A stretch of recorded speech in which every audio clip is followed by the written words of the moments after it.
Thanks for joining us, Lee. Third 1-1 in consecutive games. Your overall view? Yeah, I thought Bradford were better than us first half. I thought they, with the conditions, what were going on, I thought they handled them much better.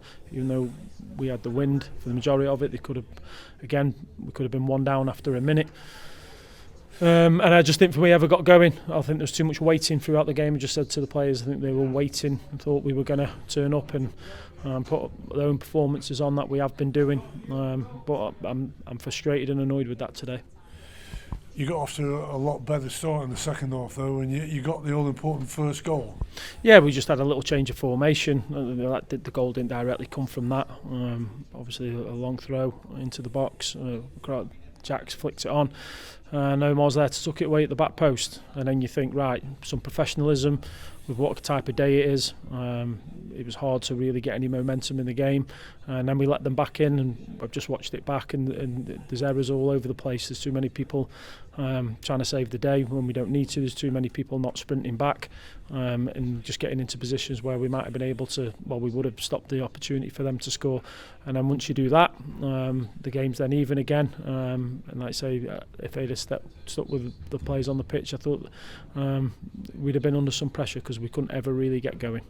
So when you came out of the second half, Max Conway came up with a tactical change, not an injury? No, absolutely tactical. We just wanted to change it a little bit, and Zach staying on the pitch for the hype. Set plays, as you saw with our goal, I thought was going to be important today, with people being able to just put balls into the box and with no real direction on it, but because of the wind. So I thought Zach staying on the pitch was important in terms of the height, so it was just purely tactical. Not been very often this season where you not thought your players have given enough. No, I think the players have given enough. I'll never question that. I think the players have given enough. We asked for more intensity to the game. Even though, again, I've said to the players, don't blame the conditions. There's too many wayward passes, balls going out of play. And I didn't see that happening from them much in the first half. The referee didn't help the game at all for both teams in any way whatsoever. Mistakes all over the place, which then gets a frustration in the fans, which then gets to the players from both sets of fans, and things like you saw happening start to happen. And I just didn't think that helped the game either.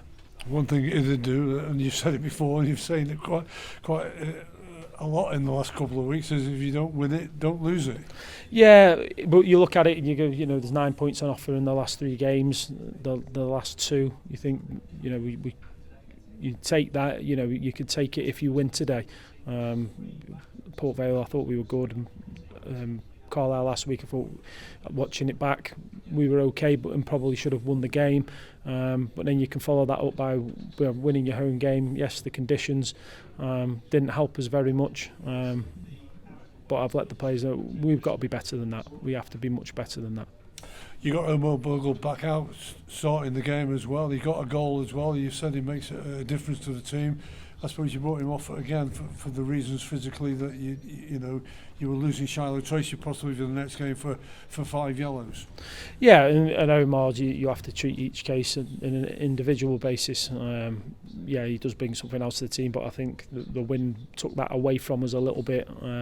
But pleased for him to be in there in the right place to get his goal. He was just stiffening up a little bit around the 60-minute mark. And again, Shiloh's going to be missing. Ryan Cooney was missing last week. And if you're getting booked for fouls, it happens, but there's too much what's going on. And I get it, there's some frustration in there, but we need to knock that on the head, the silly yellow cards. What can you do about that? Tell the players, have a chat with them collectively, and see what we can do with that. Understand why they're doing it more than anything, because it's going to cost game time for players, and someone might take their opportunity and then find it hard to get back in the team. But overall for today, with the game itself, really frustrated with our performance. Just one final point, I've left you to the end about the conditions. You mentioned no excuses, but it was horrendous. Oh, yeah, it was horrific. It's probably as worst as I've seen in a football match. And it was poor. They tried to play. I thought, again, both teams tried to. But when you hit a longer pass, it looks like it's just hoofed down the pitch because the wind gets hold of it.